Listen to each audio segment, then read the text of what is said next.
அஸ்ஸலாமு அலைக்கும் வரஹ்மத்துல்லாஹி வபரகாத்துஹு. வாங்க ஃப்ரெண்ட்ஸ், சஹர் நேரம் ஆயிடுச்சு. வாங்க சஹர் செய்யலாம்.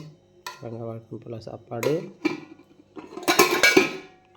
பீன்ஸு சாம்பார். இது எனக்கு இங்கே ஒருத்தவங்க வடை கொடுத்துருந்தாங்க. அந்த வடை நைட்டு சாப்பிடாம சாம்பாரில் போட்டேன்.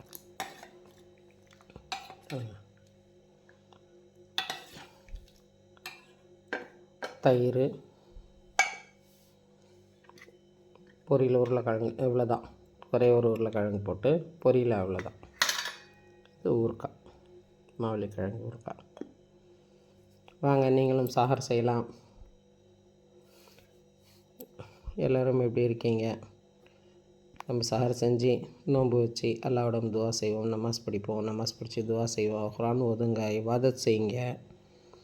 நிறைய முடிஞ்ச அளவுக்கு குர்ஆன் ஓதுங்க. டைமு சும்மா நாளில் இருக்கிற மாதிரியே இருந்துடாமல் இந்த ரம்ஜான் மாதத்தில் நிறைய இபாதத் செய்யுங்கன்னு சொல்கிறது ஏன்னாக்கா, இந்த மாதத்தில் தான் குர்ஆன் இறங்கிய மாதம்னு சொல்லிவிட்டு நம்மளால் முடிஞ்ச வரைக்கும், மற்ற மாதம்லாம் டைம் தொடவே மாட்டோம்.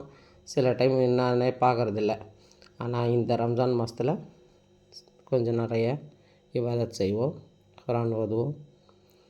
எல்லோரும் நலமாக இருக்க வேண்டும் என்று அல்லாஹ்விடம் துவா செய்வோம். நாமளும் நல்லா இருக்கணும். எல்லா புகழும் அல்லாஹ் ஒருவனுக்கே. சாந்தியும் ஸலவாத்தும் நபி ஸல்லல்லாஹு அலைஹி வஸல்லம் மீது உண்டாகட்டும். ஆமீன் ஆமீன் சுமாமீன். ஜஸாக்கல்லாஹ்.